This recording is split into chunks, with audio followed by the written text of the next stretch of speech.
The sun beat down on the dusty main street of Dry Hollow, the heat unforgiving and the wind full of grit. At the foot of the old church steps, a woman lay crumpled in the dirt, her dress torn, her lip bleeding, one arm wrapped tightly around a crying newborn. The baby's wails sliced through the hush that had fallen over the townsfolk gathered nearby, too stunned or too afraid to intervene. Clara Bell had once been the darling of this town. Beautiful, gentle, married into the wealthiest ranching family in the territory. Her husband, Daniel Bell, had died less than a month earlier, thrown from his horse under suspicious circumstances. Left widowed, heavily pregnant, and dependent on his family, Clara had walked a thin line ever since. And now that she had birthed a daughter, not the male heir the Bells demanded, that line had snapped. "You brought shame to our name," spat Virgil Bell, her late husband's brother. He was tall, lean, and mean-spirited, with fists that flew faster than his thoughts. "Ain't no woman of this house gonna disgrace it with a squalling, useless girl." "She's not useless," Clara croaked, tightening her grip on the infant. "She's mine." Virgil's boot lashed out. Clara twisted to shield her baby, and the kick landed square on her ribs. A whimper escaped her lips. She didn't cry. She would not in front of them. Not in front of the whole town. Behind. Virgil stood his mother, Agnes Bell, her face carved from stone. She wore black from head to toe, her expression more like that of a judge than a grieving mother-in-law. "You should have died birthing a son. At least then you would have done something useful." No one moved, not the preacher on the steps, not the grocer across the street, not the boy selling papers who'd stopped mid-shop. Justice in Dry Hollow had always belonged to the ones with money, and the Bell family held the law in its pocket like a loaded revolver, except for one man. He leaned against the hitching post. Outside the saloon, tall and broad-shouldered, a wide-brimmed hat shadowing his face. His horse, a massive black gelding, pawed the ground as if sensing his master's tension.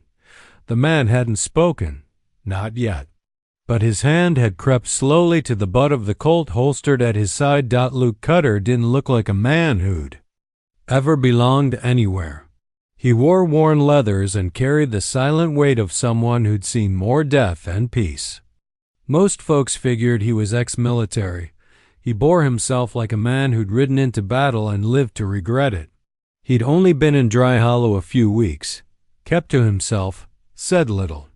But he watched everything. And now he'd seen enough. He stepped off the post and crossed the street with the deliberate pace of a man unafraid of bullets or consequences. His boots kicked up puffs of dirt as he walked straight through the crowd and stood between Clara and her in-laws. "That's enough," he said, voice low but solid as bedrock. Virgil sneered. "This ain't your business, stranger." Luke's eyes swept over Clara, bruised, bleeding, one side of her face already swelling, and then down to the baby girl, still wailing in her mother's arms. He didn't raise his voice.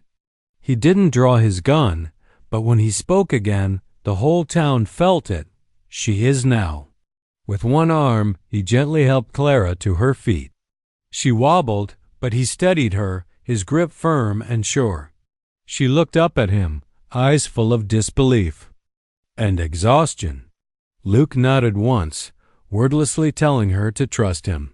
Virgil took a step forward. "You gonna ride off with a Bell woman like some damn outlaw?" Luke turned his head slowly toward him. "If you take one more step, I'll show you exactly what kind of outlaw I can be." Something in his eyes, ice cold, merciless, made Virgil falter. The coward in him backed down. Luke wrapped an arm around Clara's waist and guided her to his horse. With surprising ease, he lifted her into the saddle, then handed her the reins before climbing up behind her. He looked once more at the silent crowd. "She comes with me," he said, "and if anyone tries to follow us, they better be ready to lose more than their pride." And with that, he turned the horse and rode out of Dry Hollow. The widow and her baby safe for the first time in weeks. Behind them, the wind carried away the dust and the whispers. But the story had just begun. Clara didn't know if she was dreaming or dying. The jolting rhythm of the horse beneath her blurred with the pain lancing through her ribs. Her baby whimpered weakly in her arms, a sound that kept her tethered to consciousness. Everything else, her torn dress, the sunburn on her cheeks, the heat pressing down, felt like background noise compared to the feel of the man behind her. His arm was firm around her waist, steadying her every time she swayed. He didn't speak. He just rode. Clara had no idea who he was. He hadn't given her a name. She hadn't asked. Her mouth was too dry, her thoughts too fogged, but his voice still echoed in her skull. She comes with me. Not a question, not a request. A decision. No one had ever spoken up for her like that. Not Daniel. Not even her own father. And certainly not after she'd birthed a daughter instead of a son. The horse climbed out of the canyon trail onto a pine-covered ridge.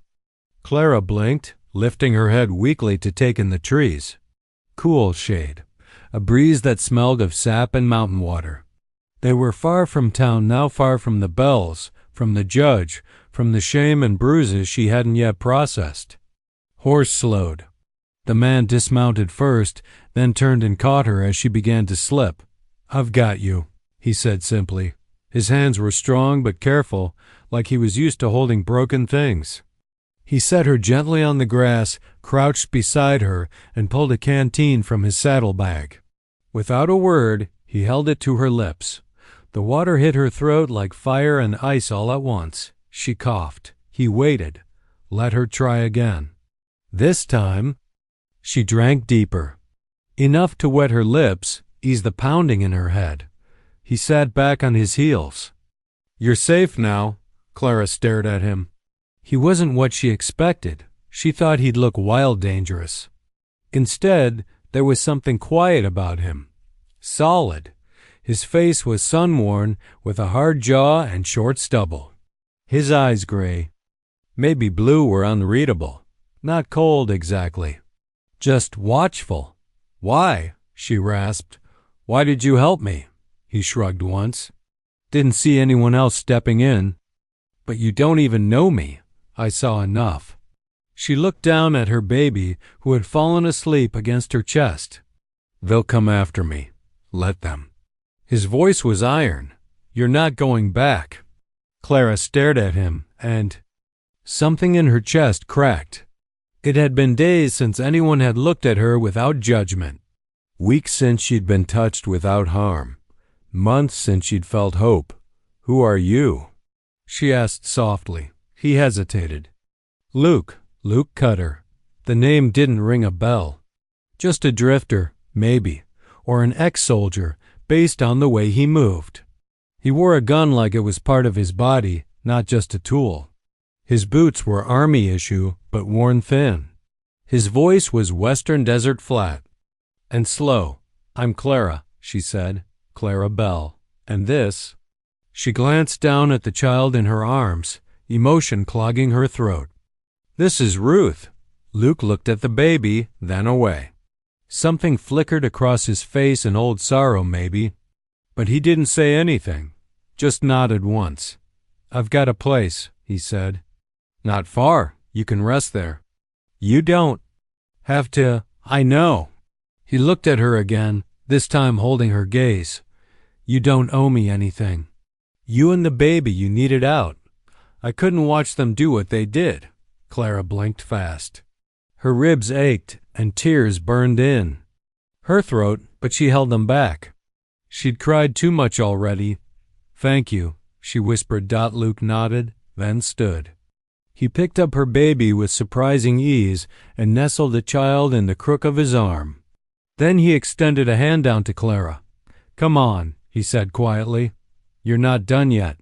She took his hand, and for the first time since Daniel's death, she believed she might survive.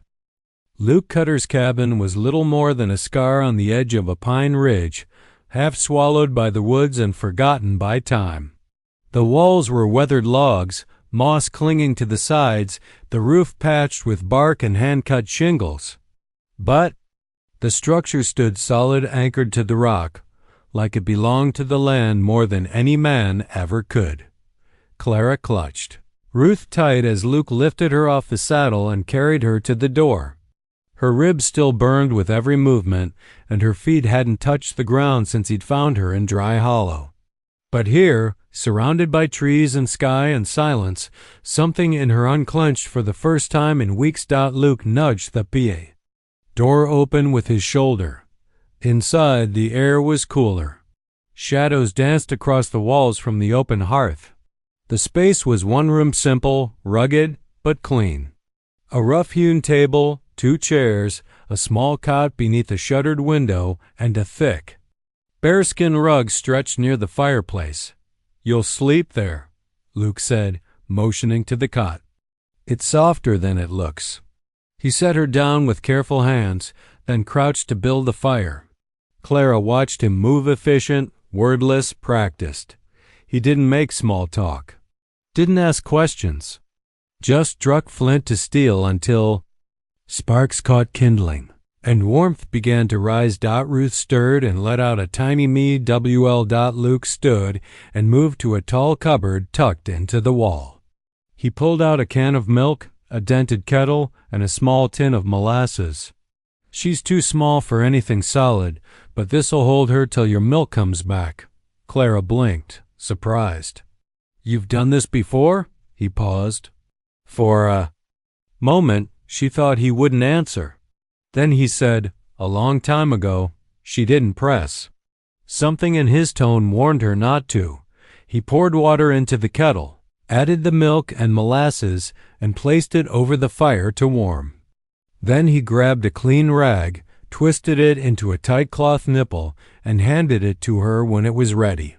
Ruth took to it immediately, small hands grasping and mouth hungry. "You're good with her," Clara said quietly. Luke shrugged. "Babies cry when they're cold, hungry, or scared. You fix one of those, they usually calm down." "You're not what I expected," she said. "What did you expect?" She gave a faint smile. A man who steals a woman from a town beating doesn't usually offer warm milk and a soft cot. His mouth twitched at that, almost a smile. "I didn't steal you," he said. "You just didn't belong there."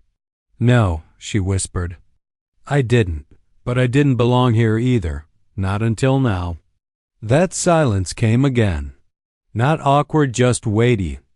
Like both of them were carrying more than they could speak aloud. Clara glanced around the room, taking in the small details.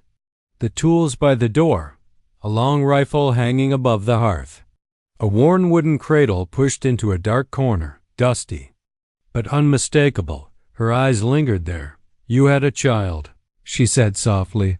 Luke was standing at the window, his back to her. He didn't turn around.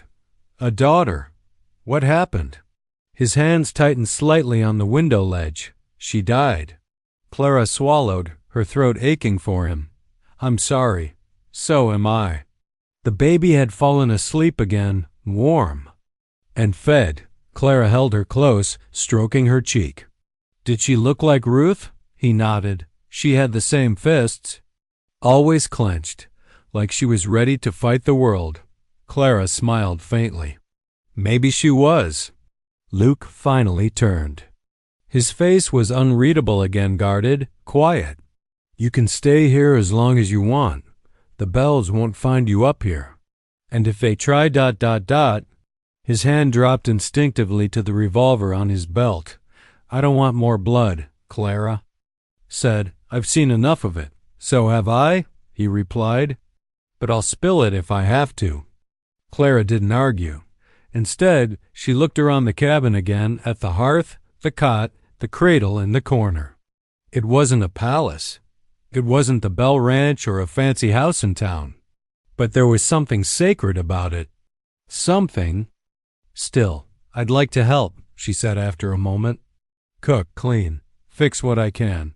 I've worked my whole life. I won't be a burden." Luke nodded slowly. "You won't be." They both knew she'd been carrying burdens far too long. As the fire crackled and the pine trees whispered outside, Clara leaned her head back against the wall and closed her eyes. Ruth slept in her arms, and for the first time in longer than she could remember, no one was yelling. No one was hurting her. No one was demanding anything but rest. She'd found shelter, and maybe, just maybe, the start of something more. The days passed in the quiet rhythm of survival. Each morning, Clara woke with the smell of pine needles in the air and the soft weight of baby Ruth nestled beside her. Her ribs still ached, and the bruises had turned yellow and green, but she was alive. Not just breathing, but starting to feel like someone real again. Someone more than a womb for a ranch heir. Someone more than a beaten woman left in the dirt. Luke Cutter never hovered, never pushed. He was up before sunrise, chopping firewood, hauling water, sometimes riding off into the woods for hours with a rifle slung across his back. He rarely said much, but he always made sure there was food on the table and clean water near the hearth. He never looked at her like a burden, never looked at her body with hunger, either. Clara wasn't used to that. Most men, especially the Bells, only measured her value by her figure, her obedience, or her ability to produce a son. Luke measured her differently, by what she could carry, maybe, or by what she was healing from, but it was Ruth who changed everything. One morning, while Luke sat sharpening his knife by the fire, Clara placed Ruth down on the bearskin rug and let her kick freely. The baby gurgled and waved her tiny fists like she was trying to box the air. Luke glanced over and smiled. It wasn't much, just the ghost of a grin at the corner of his mouth. But Clara saw it. "She likes you," Clara said. Luke grunted.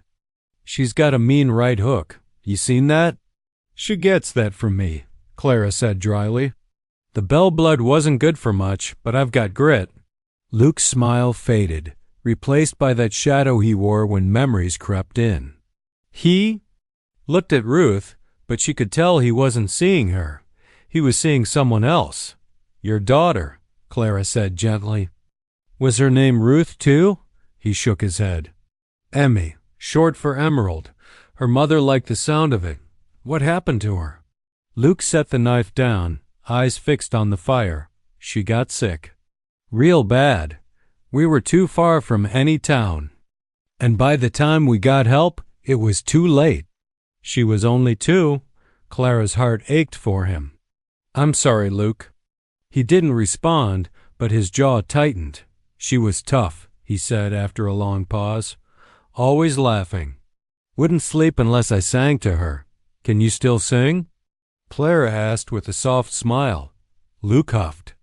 "Not well enough to risk waking this one." Clara laughed, and something loosened between them. From that morning on, Ruth became the bridge neither of them knew they needed. Luke would carve her little toys from pine branches, simple things at first, a bear, a horse, a spoon she could gum. He even built a rocking chair for Clara using scraps from the shed, silent and determined until it was just right. At night, he'd sometimes hold Ruth so Clara could sleep an hour uninterrupted, rocking her gently by the fire as the wind howled. Outside. One evening, Clara found him asleep in the chair with Ruth curled on his chest, both breathing in perfect rhythm. She didn't speak, just watched them, her throat tightening at the image. She had never imagined this kind of peace, this kind of safety. But peace never lasted long for women like her. A knock shattered the moment days later. Luke moved like lightning, Ruth already in Clara's arms as he reached for his rifle and pulled. The door opened a crack. A boy stood outside, dusty, out of breath, maybe 16. A telegram in his hand. "From Dry Hollow?" the boy said. "Paid extra to deliver it straight to you." Luke took the paper, read it once, then again. His body went still. "What is it?" Clara asked, rising slowly. Luke's voice was low, tense. "The Bells, they've gone to the sheriff, accusing you of kidnapping your own daughter." They want Ruth declared property of the Bell estate. Clara staggered back. Property? They said you're mentally unfit, that you ran off in grief. He stopped, fury rising in his face. That I took you as some kind of ransom. Clara's hands trembled as she clutched Ruth. What do we do? Luke's jaw clenched. We hold our ground. They won't find this cabin easy, but if the law backs them, they'll come. For the first time in weeks, the terror returned. But it was different now. This time, Clara wasn't alone, and she had something worth fighting for. Clara didn't sleep that night. Every creak of the wind, every snap from the fire, every rustle of pine needles outside the cabin made her flinch. She held Ruth to her chest and rocked slowly on the edge of the cot, eyes fixed on the door. Luke had moved the table in front of it, loaded every gun he owned, and double-checked the traps along the ridge trail. He hadn't said much, but she saw the storm gathering behind his calm exterior. At dawn, he saddled the horse. We're going into town, he said. Clara blinked at him. What? We can't hide forever, he said. We clear this now, or they'll come with papers, with deputies. And if the law turns against us, they'll take her, legally. Her blood turned cold. But the sheriff's with them. Everyone is. Luke's eyes met hers. Then they'll have to take her from my hands. He wasn't smiling. Clara dressed Ruth in her cleanest swaddling cloth, wrapped a shawl tight around herself, and climbed. Up behind Luke, they rode in silence, the trail winding lower and lower into the valley until the buildings of Dry Hollow rose ahead, stoic and gray in the morning light. The town was already stirring. A few heads turned as they rode down the street. Luke, the stranger, and Clara Bell, the broken widow they thought had vanished. Whispers followed them like wind. A door slammed shut. Someone crossed the street to avoid them. It wasn't fear. Exactly, it was expectation. Like folks were waiting for the explosion, Luke dismounted in front of the sheriff's office. He tied the reins loosely, then helped Clara down. His hand lingered on her back as they walked inside together. Sheriff Barlow looked up from behind his desk. A round man with a badge polished more than his boots, Barlow gave Clara a once-over with a sneer. Well, well, he said. The runaway shows up, baby in tow. Thought maybe you'd crawled off to die. Clara stiffened. Luke didn't. We're here to set the record straight, Luke said evenly. Clara isn't missing. She wasn't kidnapped. She came with me of her own will. Barlow leaned back in his chair, chewing on a toothpick. Don't matter what you say. Bell family says otherwise. Got the judge's ear already. She's the child's mother, Luke said. Ain't that what counts? Barlow smirked. Not if she's declared unfit. Not if the family claims custody. She's got no land, no husband, and no claim to the Bell Ranch. All that girl is on paper is a Bel Air. Clara's voice cracked out like thunder. She's my daughter. They didn't even want her. They beat me for birthing her. Barlow shrugged. Still their blood. Luke stepped forward, slow and dangerous. You planning to enforce that? Barlow's smirk faded. I enforce the law, Cutter. And the law's on the side of money in this town. Then maybe it's time the law met a fist. Barlow stood. Quickly, hand brushing the revolver on his belt. Threatening an officer? Luke didn't flinch. No. Just telling you what's coming if anyone lays a hand on that baby. Behind him, Clara cradled Ruth tighter, heart pounding. Barlow's jaw shifted like he was chewing on something bitter. Then he leaned in, voice quieter. You want to play this smart? File your own claim. Find a preacher to say your husband. And wife. Show them you've built a stable home. That might hold up long enough for the Bells to give up. Clara froze. A preacher? Luke's shoulders were tense. That's what it takes? Barlow nodded.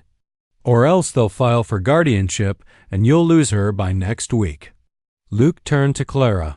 His eyes were steady. Not warm, not yet, but grounded. I'll do it, he said. Clara blinked. What? We marry, just on paper. They can't take Ruth from a mother in a legal home. And I don't need much. Just want to make sure no one touches you again. Clara's throat closed. She didn't know whether to cry or laugh. You do that? For me? Luke looked down at the baby. For her. Barlow rolled his eyes. You two lovebirds done? Preachers down the street. I suggest you move fast. They walked out, hands not touching, but something already tying them together. As they headed toward the church, Clara whispered, Thank you. Luke gave a faint nod. I don't know what this is between us, she said, but it's the first thing that's felt real in a long time. Luke glanced over. Then let's make it real enough to scare the devil himself. The wedding was done in under 5 minutes. Preacher Hollis barely looked up from his Bible. His words were dry and rote, more legal than holy. Clara stood with Ruth in her arms, still in the same faded shawl, while Luke Cutter said his vows with a flat, unreadable voice. He didn't take her hand. Didn't kiss her when it was done. He just nodded once when Hollis declared them man and wife, then turned back toward the horse like a man going to war. Because, in a way, he was. The bells wouldn't stop. Not after this. A fake marriage was just a wall thin and temporary in hand. Luke knew it wouldn't hold against the kind of power men like Virgil Bell could buy. Money could bend the law. But Luke had one thing left that money couldn't touch. A debt owed by warriors. After riding Clara and Ruth back to the cabin, Luke saddled a fresh horse and rode west, deep into canyon land where the rocks turned red. And the air smelled of sage and smoke. The land belonged to the Apache. Years ago, Luke had been a scout in the cavalry back when his orders involved burning villages and chasing shadows. But during one winter campaign, a bullet had ripped through his leg and left him bleeding beneath a bluff. His own men had ridden on, thinking he'd died. He would have, if not for Teclisha, a stoic healer from a nearby Apache camp. She had found him, half dead, and carried him back to her people. Nursed him, questioned him, watched him until she saw the truth. He didn't belong to the bluecoats anymore. He was something else adrift, wounded in ways no medicine could touch. He had stayed 2 winters with the Apache, learned their language, their ways, their silence. He had left eventually, but he never forgot. Now he returned. The riders met him before he reached the outer circle. Bows drawn, arrows notched, eyes like stone. Luke raised a hand and called in their tongue. I come in peace. I seek Teclisha. Ay. Pause, then a nod. He was led into the camp, past children who stared and warriors who remembered. And there she was, still upright, still sharp-eyed, her braids streaked with gray, but her presence unchanged. She stood with her arms folded as he dismounted. You lived. I did. You came back. I need help. Her eyes narrowed. For you? He shook his head. For a woman and a baby. She's being hunted by men who use the law like a weapon. Teclisha motioned for him to follow. They sat near the fire as dusk bled into the sky. Luke told her everything. The widow in the dust, the bruises, the child no one wanted, and the family who now claimed her as property. He told her about the rushed marriage, the sheriff's warning, and what he feared would come next. When he finished, Teclisha stirred the fire with a stick, thoughtful. You have changed, she said. You speak less but carry more. Luke looked into the flames. She's strong, Clara, but tired.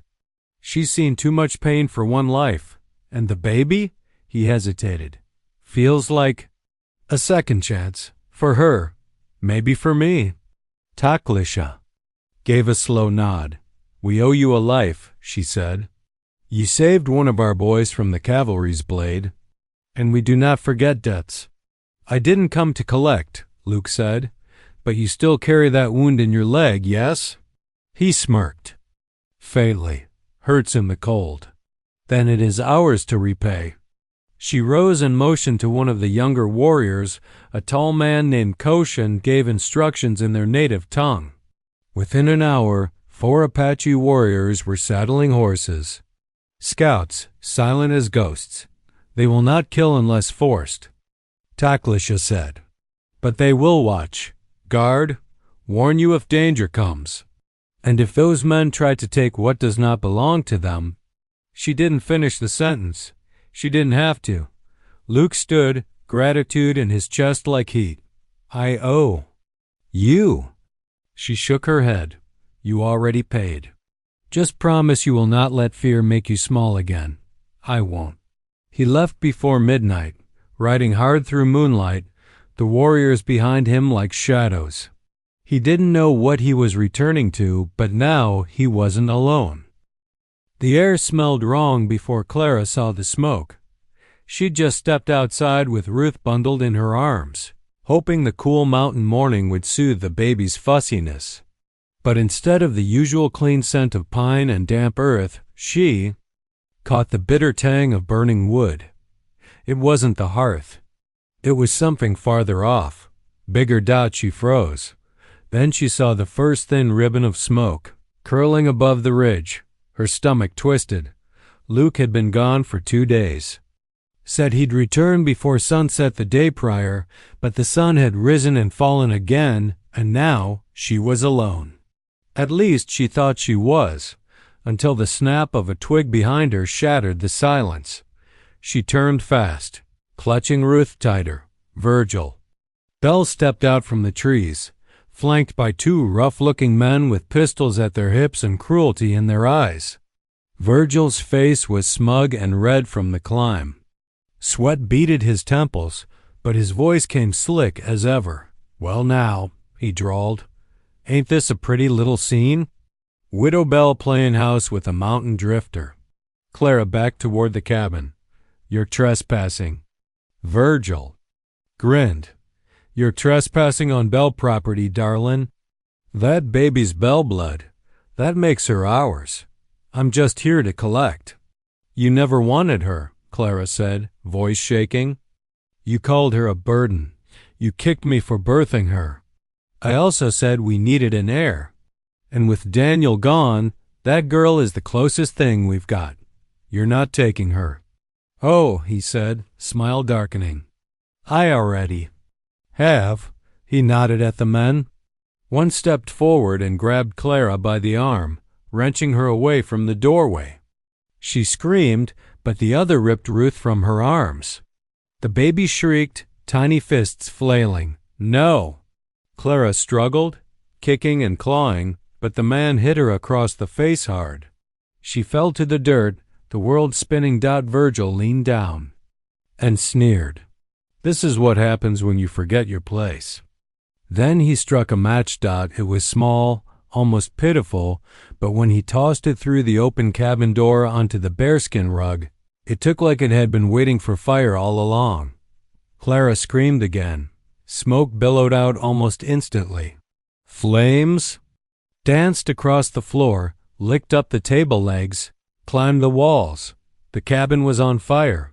Virgil hoisted Ruth over his shoulder like a sack of grain. "Leave her," Clara shouted, crawling forward, coughing. "She's mine." "She's property now," he snarled. "And you're nothing." They left her in the dirt. Smoke poured from the windows as the fire roared higher. Clara coughed, her throat raw, her vision stinging from tears and ash. The heat bit at her skin even from 10 paces away. Her home, the only peace she'd known, was crumbling before her eyes, and her daughter, her baby, gone. Not again. Not again.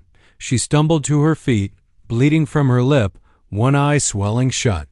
She followed the trail the men left her, bare feet catching on stones, her legs shaking with every step. But she didn't stop. She couldn't. Luke saw the smoke, just as the ridge turned golden with late afternoon light. He kicked his horse into a gallop, the Apache scouts following fast. When they reached the cabin, it was already lost flames tearing through the roof, smoke choking the air. But no bodies, no Clara, no baby. He jumped down, eyes scanning for tracks. Their boot prints, wagon wheels, small blood droplets in the bowl. Dirt and scattered pine needles where someone had been dragged. She's alive, he said to Kosh. They took the baby. The scout nodded. 3 men. They go north. Luke's fists clenched. He turned to the burning cabin. His jaw trembled just for a second. This place had been more than shelter. It had been the start of something real. Now it was ash. They'll regret touching her, he growled. He mounted again. No more warnings, no more waiting. He rode hard into the fading light, the Apache. Riders fanning out behind him. The smoke from the cabin rose behind them like a funeral pyre. But Luke Cutter wasn't coming to mourn. He was coming to take back what was his dot, and this time there would be blood. The moon hung like a silver blade in the sky as Luke crouched behind a boulder, staring down at the firelit clearing below. The in-laws had set up camp near an abandoned trapper's shack in a canyon basin. A single wagon stood parked to the side, and beside it, a makeshift crib made of crates with little Ruth asleep inside. Wrapped in Clara's torn shawl, 3 men sat near the fire. Virgil Bell, smug and drunk. Ralph, the brute who had hit Clara. And Stokes, a coward with a twitchy eye and faster trigger finger. And Clara. Luke's jaw clenched. She was tied to a wooden post, arms behind her back, lips swollen, dress ripped at the shoulder. Her head drooped forward, but she stirred alive. That was enough. Kosh leaned close in the dark, barely audible. We surround? Luke shook his head. No, this is mine. Kosh looked at him for a long moment and nodded. The Apache warriors melted back into the trees like smoke.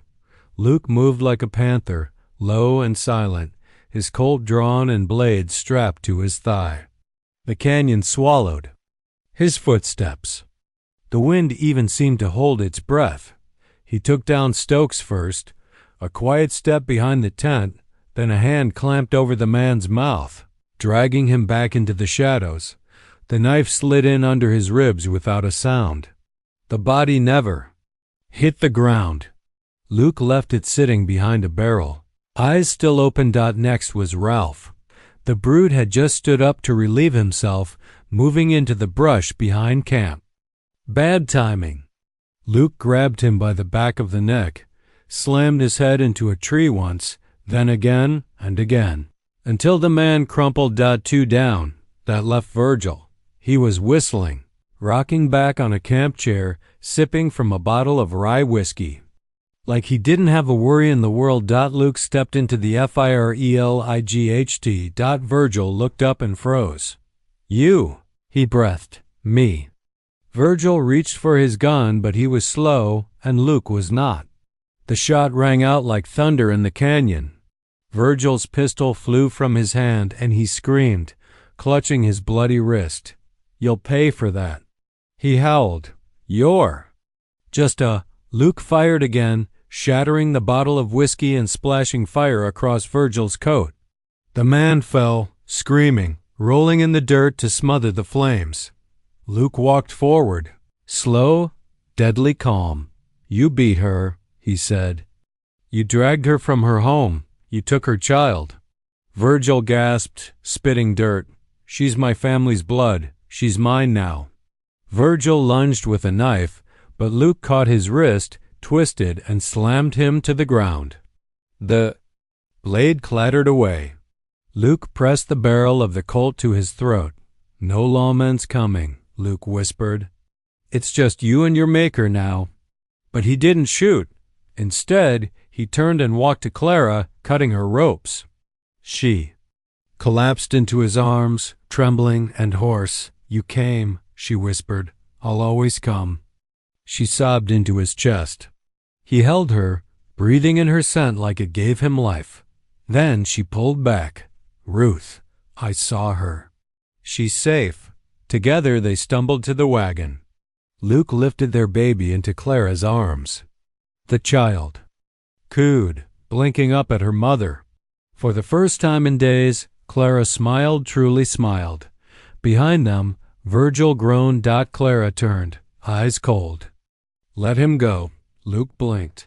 What? Let him go. Let everyone see what a beaten coward he became when no one else did the hurting for him. Luke stared at her, then gave a single nod. He holstered his weapon. I'm done running. She said. By dawn, the Apache had cleared the camp and guided Clara, Ruth, and Luke back to safer land. Clara rode pressed close to Luke, her baby cradled between them. For the first time, she felt something she hadn't in years. Call on safe. And for Luke, who had once buried a daughter and sworn off ever loving again, holding this broken woman and her stubborn, fierce little child felt like a second chance carved from ash and blood. He hadn't just rescued them. They'd saved him too. They rode in silence. Clara pressed gently against Luke's back as the pine forests opened into highland meadows, golden in the morning light. Ruth, bundled against Clara's chest, let out the soft sighs of an infant who finally felt peace. Again, Luke hadn't spoken much since the ambush. He was quiet, like a man holding back something big and breaking inside. They reached a small Apache outpost by midday, a temporary safe shelter before heading back to the rebuilt cabin. Clara watched as Kosh clasped Luke's hand in farewell, giving her a respectful nod. He's a warrior, the Apache said quietly, but he was lost until you. Clara didn't understand the full weight of that yet. That night, after Ruth was asleep in a warm pile of buffalo furs, Clara stepped out onto the porch. Luke had disappeared into the woods to think. The fire crackled behind her, the stars wide above, and something told her she needed to understand who this man really was. Inside, she glanced around. His saddlebag sat by the door. Her fingers hesitated over the clasp, but she opened it. There, among extra cartridges and a half-carved wooden toy, lay a small sealed envelope, yellowed at the corners. It had a girl's name written on the front, to Lily Mae Cutter. If I don't come back. Clara sat down hard. She stared at it. Then she opened it. My dearest Lily Mae, if this is in your hands, I didn't make it back from the canyon pass. I want you to know your pa loved you more than life itself. I couldn't protect your mama the way I should have, but I swore I'd keep you safe. And if I failed at that too, then I'm sorry, Lord, I'm sorry. But I want you to grow up knowing you were the light in my darkest places. You made me believe in good again. And if you ever feel alone in this world, remember this. Your father never stopped loving you. Never once. Your pa? Luke Cutter. Clara's hands trembled. Tears slipped down her cheeks. Not for herself, but for him. For this man who had carried such grief in his silence, who had lost a wife and a child, and still somehow found the strength to ride into gunfire for a woman and baby who weren't even his. She clutched the letter to her chest. Now she understood. He hadn't saved her because she was beautiful or because she was helpless. He had saved her because he recognized her pain, because he saw Ruth and thought of Lily Mae, because he couldn't bear to watch another little girl lose everything while the world just looked away. A soft step on the porch behind her. She turned. Luke stood there, eyes shadowed, jaw tight. He saw the letter in her hand and stilled. I'm sorry, Clara said, her voice catching. I didn't mean to pry. He nodded slowly. You had every right to know. She rose and walked toward him. She was beautiful, wasn't she? He nodded again, eyes glassy now. Curls like sunlight, laugh like a spring bird. Died. Coughing in my arms from the fever. The DOC said we got to her too late. Clara reached out and gently touched his chest over his heart. You never healed from that. No, he said. But when I saw you bleeding in the dirt, clutching that baby like it was your last breath, I swear, Clara, I thought maybe God hadn't turned his back on me after all. Maybe he was giving me another chance.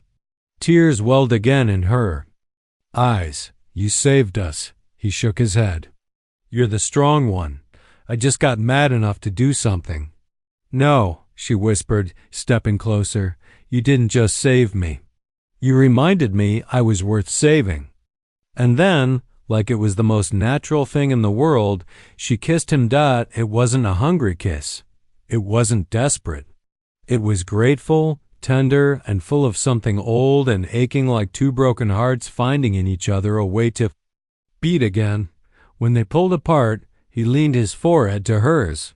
You and Ruth, he murmured. You're my second chance, she smiled. Then don't waste it, cowboy. Weeks passed. The cabin, once a charred ruin, now stood strong again, its timbers newly hewn, its roof patched with fresh pine shingles. Wildflowers had begun to grow where soot once stained the earth. The sound of baby Ruth's giggles echoed across the valley each morning.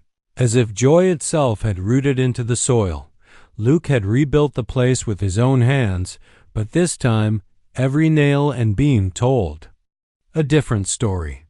A story of belonging, of healing, and of a future he never dared to hope for again. Clara stood on the porch, rocking Ruth in her arms as the sun rose over the mountains.